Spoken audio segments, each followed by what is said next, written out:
Aminado ang Commission on Elections na mabigat ang laban kontra fake news o maling impormasyon. Ginagamit pangunahin ang social media sa pagpapakalat nito.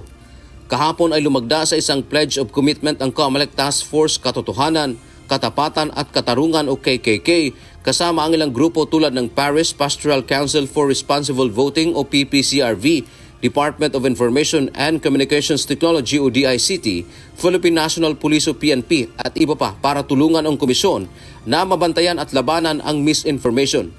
Magkakatuwang ang mga ito sa investigasyon hanggang sa posibleng pagsasampa ng kaso sa korte para papanagutin ang mga may pakana nito.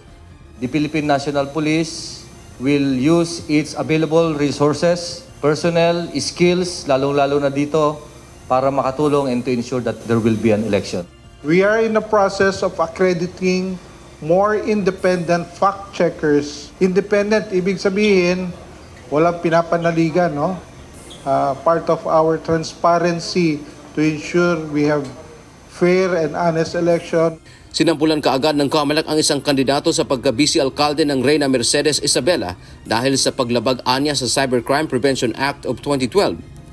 Kinilala ito na si Attorney Gerald Harold Paz Respicio.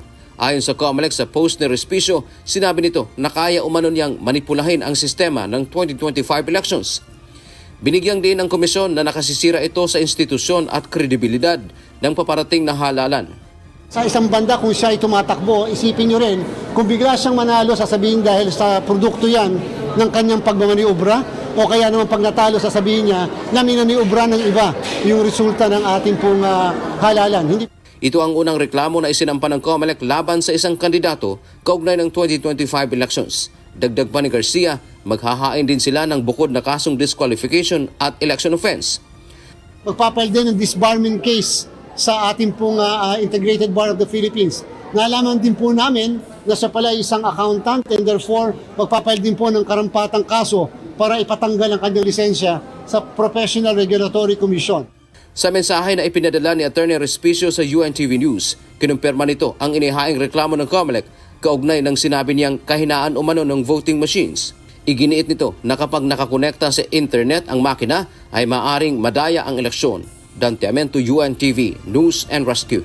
Diyos ang aming sandigan, serbisyo publiko, ang aming pinahahalagahan.